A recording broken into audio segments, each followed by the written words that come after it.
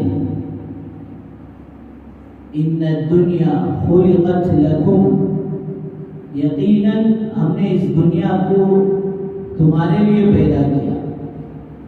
اور تمہیں کس کے لیے پیدا کیا؟ آگے فرمایا وَأَنْتُمْ خُلِقْتُمْ لِلْآخِرَةِ، اور تمہیں آخرت کے لیے بنایا. دنیا ہمارے لیے ہے اور ہم کس کے لیے ہیں؟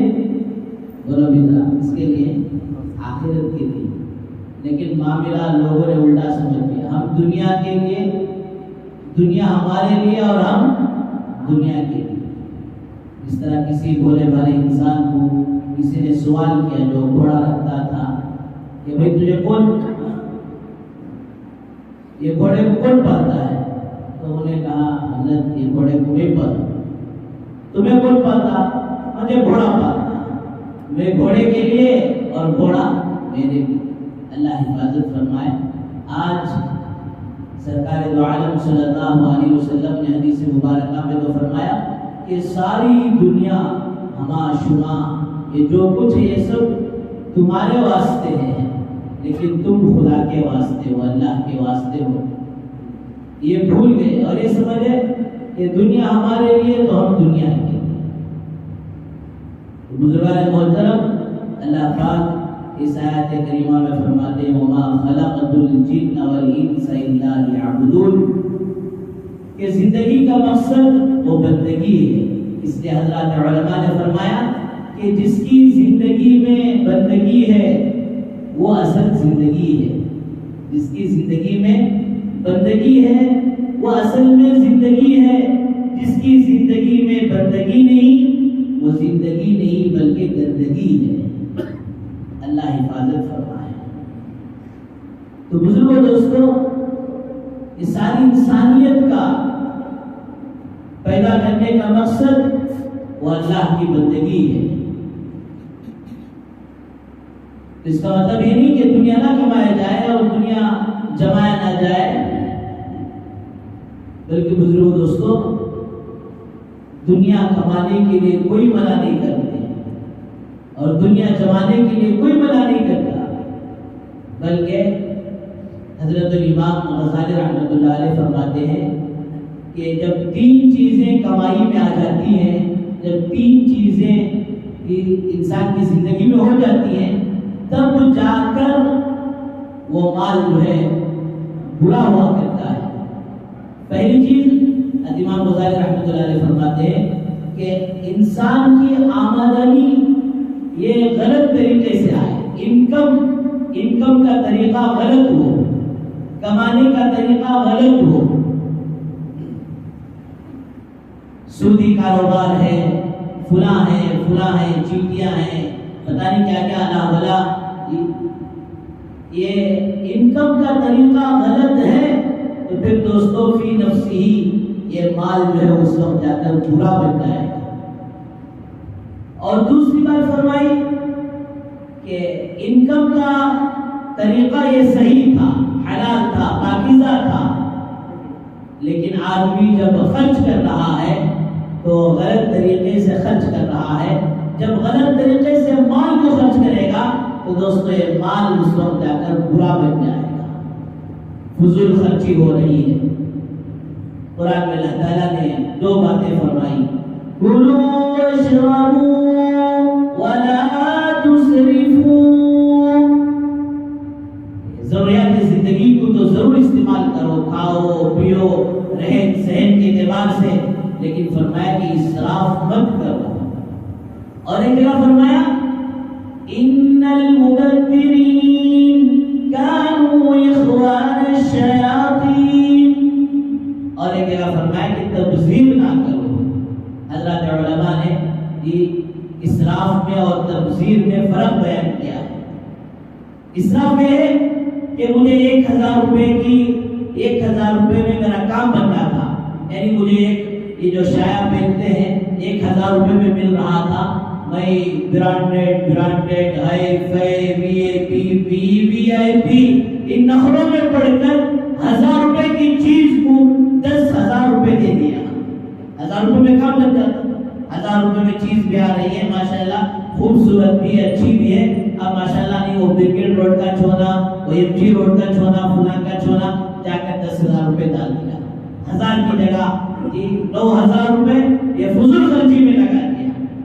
تبذیر اس سے بھی بڑھ کر ہے کہ 1000 روپے کی بھی ضرورت نہیں تھی، خواہ شو کے لیے فلان کے لیے دوستو فضول خرچی میں لگا دیا۔ تو آمدنی انکم کا راستہ غلط تو یہ مال برا، انکم کا راستہ ٹھیک تھا لیکن خرچ کرنے کا راستہ دوستو غلط تھا، تو اب یہ مال برا بن جائے گا۔ اور تیسری چیز فرمائی کہ دونوں چیزیں صحیح تھے، مال کا کمانا بھی صحیح تھا، خرچ کرنا بھی صحیح تھا، لیکن دوستو نیت خراب تھی۔ قرآن مجید کے بعد سب سے بڑی کتاب، اصح الکتاب، سب سے صحیح کتاب بخاری شریف، اس کے اندر ہزاروں حدیث ہیں۔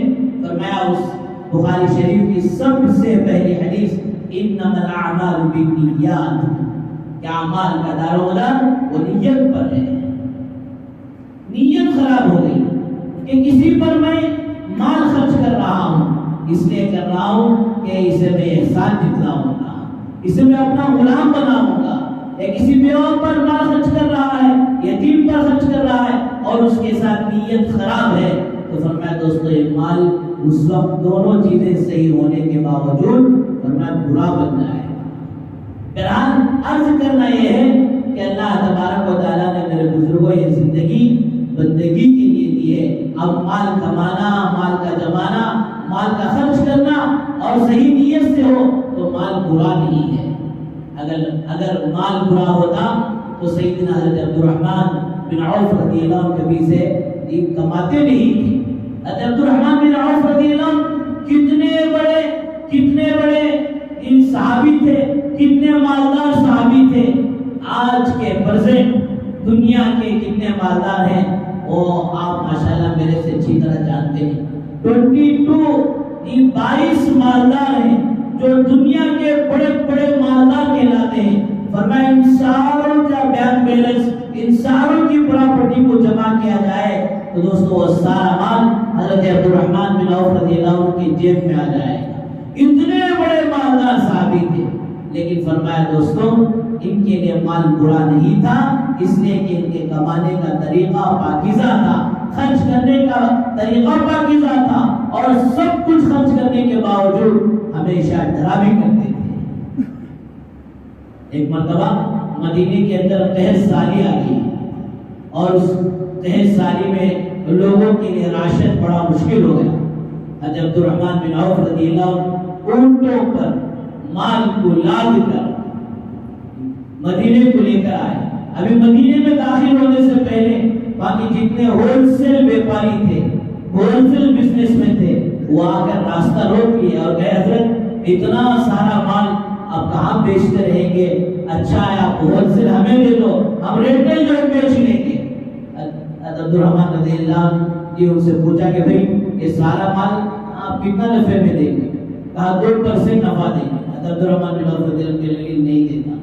پھر سارے میٹنگ کے پھر کہا کہ 4% دیں گے، نہیں دیتا۔ پھر فرمایا مشورہ کر کر کے 6% دیں گے۔ عبدالرحمن بن عوف رضی اللہ عنہ کہتے ہیں اس پر بھی نہیں دیتا۔ تو سارے بولے حضرت بیچنا تو ہم نہ بیچنا سو سارے ہول سیل دھیان چھڑی آگے آپ کو کوئی آپ کا ہول سیل مال لینے والا نہیں ملے گا۔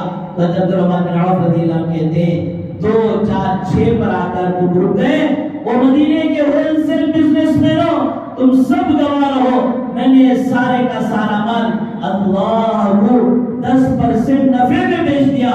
یعنی یہ سارا مال آج مدینے کے غریبوں پر، یتیموں پر، بیواؤں پر صدقہ ہے، اور اس کا 10% میں اللہ سے لے لیتا ہوں۔ پھر آپ نے قرآن مجید کی آیت پڑھی من جاء بالحسنہ فلہ عشر امثالہا، جو ایک نیکی لے کر آئے گا اللہ فرماتے ہیں اس کے بدلے میں 10% دیں گے. تم 6 پر رکے اور میں نے اللہ کو 10% پر بیچ دیا.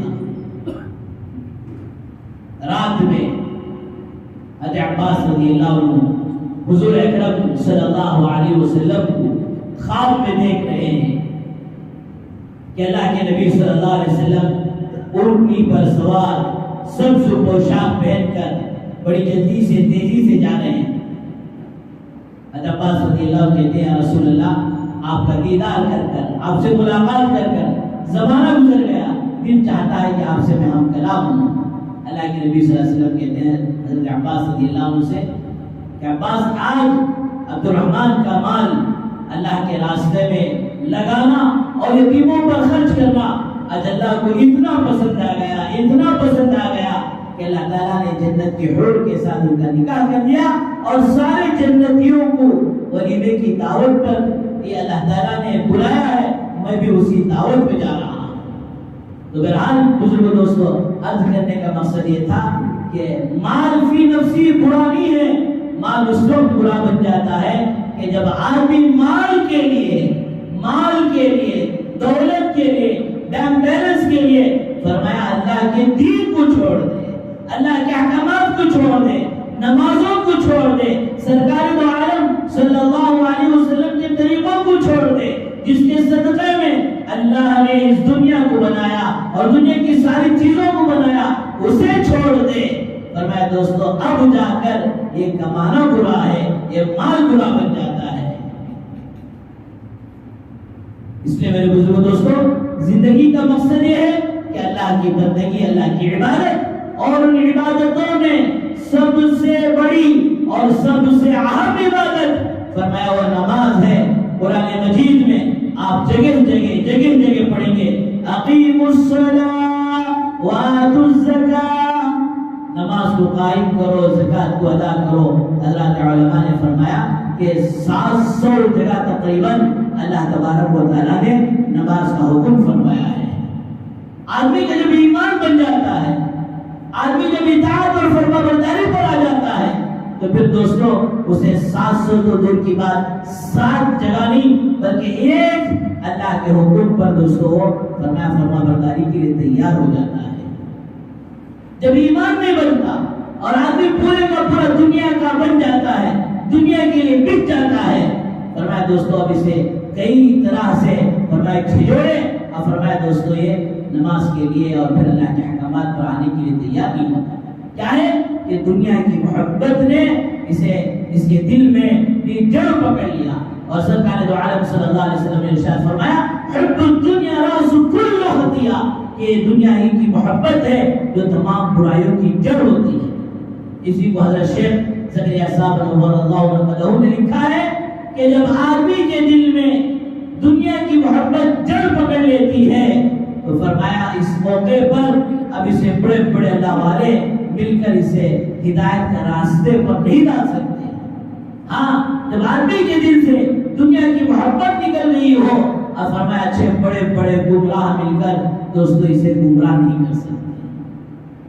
بہرحال یہ نماز جو گزشتہ جمعہ میں نے عرض کیا کہ ایک عیدیں کیا ہم پر سے گزرتی ہے کہ مسجدیں ویران ہونا شروع ہو جاتی ہے, مسجدیں خالی ہونا شروع ہو جاتی ہے.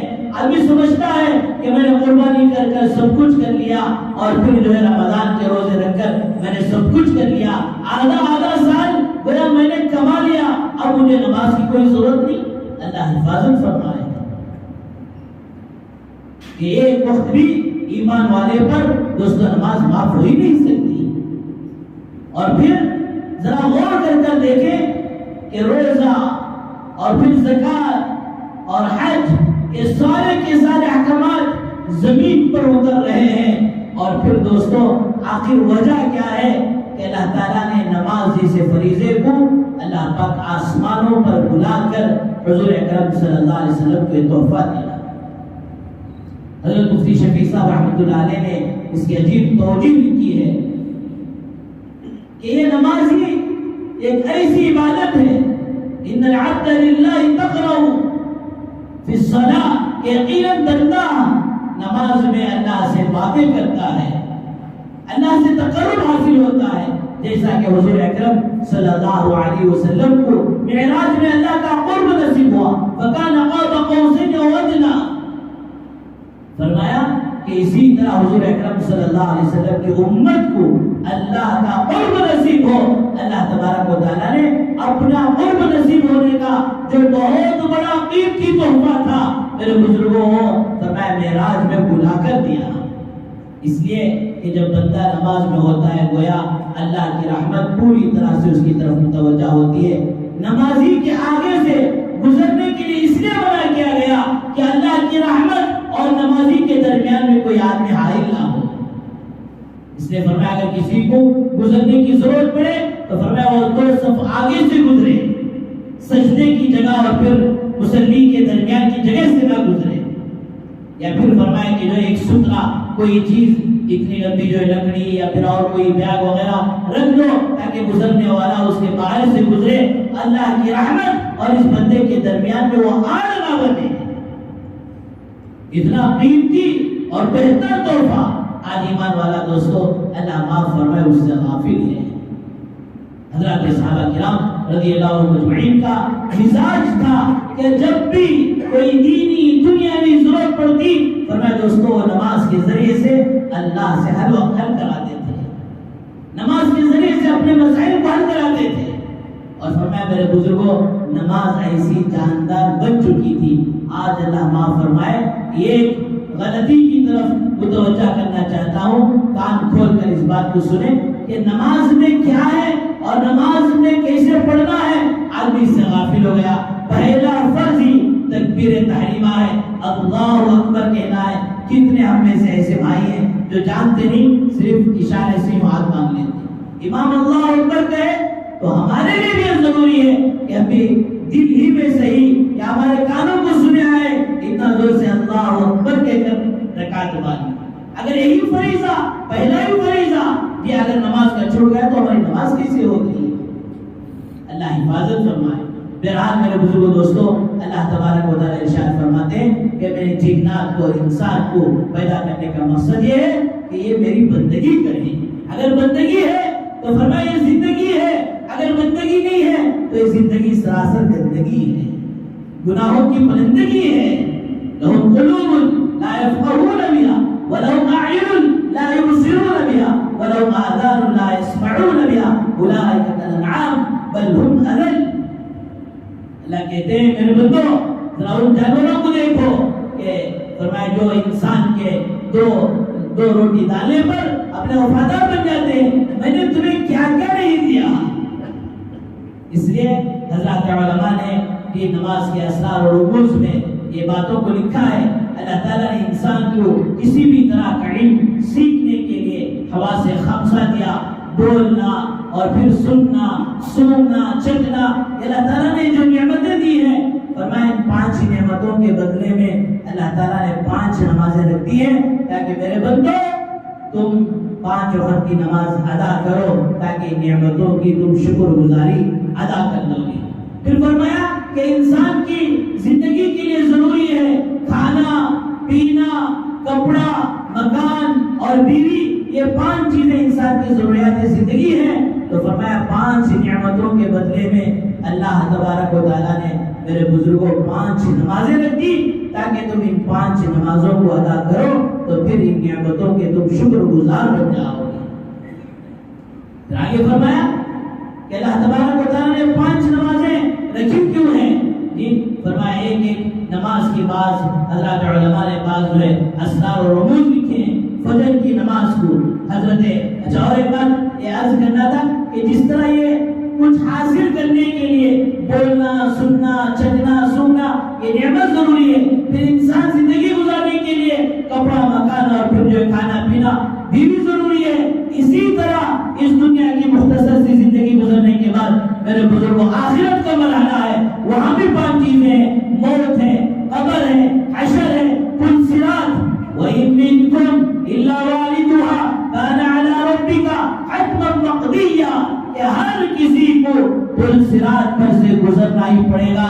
فرمایا اس کے اعمال جتنے اچھے ہوں گے، وزنی ہوں گے، جتنی اس کی زندگی محمود ہوگی، پاکیزہ ہوگی، اللہ کے احکامات پر ہوگی، نبی پاک صلی اللہ علیہ وسلم کے طریقوں پر ہوگی، تقوی کے ساتھ ہوگی، پرہیزگاری کے ساتھ ہوگی، حقوق اللہ بھی اس کی زندگی میں ہوگا، حقوق العباد بھی اس کی زندگی میں ہوں گے، تو دوستو وہ لمبا راستہ یہ جو تلوار سے بھی تیز ہوگا، باریک سے بھی بال سے بھی باریک ہوگا، فرمایا بجلی کی طرح ہے، جس طرح بجلی آتی ہے اور چلی جاتی ہے سیکنڈوں کے اندر، اس طرح دوستو پار لگا دے گا۔ ورنہ اللہ معاف فرمائے جہنم اسی پل صراط کے نیچے ہے، اپنے برے اعمال کی بدولت آدمی چلتے چلتے کٹ کٹ کر فرمایا جہنم کی گڑھے میں گر جائیں گے۔ تو موت اور قبر اور اسی طرح حشر، پل صراط، میزان، یہ 5 چیزیں ہیں، فرمایا کہ ان 5 نمازوں کا اہتمام کرو تو اس کے بدلے میں اللہ تبارک و تعالیٰ 5 ان آخرت کے پریشانیوں سے، مصیبتوں سے حفاظت فرمائیں گے۔ بہرحال میرے بزرگ دوستو، نماز روزی کو کھینچنے والی چیز ہے، نماز خیر و برکت کو کھینچنے والی چیز ہے۔ فرمایا بے نمازی کا انجام قرآن مجید کے اندر، احادیث مبارکہ کے اندر، ما سلککم فی سقر، بے ایمان لوگ بڑے تعجب سے پوچھے گا، ارے بھائی تو مسلمان تھا، تیرے اوپر تو بہت کچھ انعامات تھے، آخر تو جہنم میں آ گیا کیسے؟ فرمایا وہ جہنمی جو پہلا جواب دے گا وہی ہے، قالوا لم نکن من المصلین، وہ کہیں گے کہ ہم دنیا میں ایمان والے تو تھے لیکن نمازی نہیں تھے، نماز نہیں پڑھتے تھے۔ اور پھر دوستو حدیث مبارکہ کے اندر ایک واقعہ کہہ کر بات ختم کر دو، وقت ہو رہا ہے۔ حضرت شیخ نے لکھا ہے ایک عورت کا انتقال ہوا، جوان بچی کا، اس کا بھائی دفن کے وقت ایک تھیلی اس کے ہاتھ سے چھوڑ گئی، بعد میں اسے لینے کے لیے قبر کھولنے گیا تو کیا دیکھتا ہے کہ دوستوں پوری قبر آگ کے شعلوں سے بن رہی ہے۔ دوڑتا ہوا اماں کے پاس آیا، آ کر پوچھتا ہے اماں کہ میری بہن کا آخر وہ کون سا گناہ تھا، ابھی رات نہیں گزری، ابھی دن پورا گزرا نہیں اور وہ عذاب کے اندر مبتلا ہے۔ ماں کہتی ہے دوستو وہ بچی، وہ جوان بچی بے پردہ عورت نہیں تھی، فرمایا اور گناہوں میں مبتلا نہیں تھی، نہ تو زانیہ تھی، نہ تو مشرکہ تھی، نہ بے پردہ تھی، نہ حقوق العباد کو ماننے والی تھی۔ فرمایا ماں کہتی ہے بیٹا صرف یہی ایک کمی کوتاہی تھی کہ نماز کو قضا کر کر پڑھتی تھی، وقت پر نہیں پڑھتی تھی، وقت ٹال کر پڑھتی تھی، وقت ٹال کر پڑھے۔ میرے بزرگوں آگ وہ پوری قبر جو ہے آگ کے شعلوں سے بھر جائے، بالکل نماز کو چھوڑ کر 8 کی، کھاٹ کی، 360 کی، جمعہ کی، اور پھر جو ہے کھاٹ کی، کسی کے انتقال پر جنازے کی نماز، اور پھر عیدین کی نماز۔ عیدین میں تو ماشاءاللہ کتنا اہتمام ہوتا ہے، ذمہ دار اہتمام کرتے ہیں، اور فرمایا وہ سب دوستو ایک واجب نماز ادا کرنے کے لیے اتنا اہتمام ہو تو فرض کے لیے کتنا اہتمام ہونا چاہیے۔ اللہ تعالیٰ سے دعا فرمائے اللہ تعالیٰ ہم سب کو صحیح معنوں میں 5 وقتہ باجماعت نمازوں کا اہتمام کرنے کی، اور نماز کو نماز بنانے کی، نماز کو صحیح معنوں میں سیکھ کر ادا کرنے کی توفیق و سعادت نصیب فرمائے۔ وآخر دعوانا الحمدللہ رب العالمین۔ جو حضرات سنت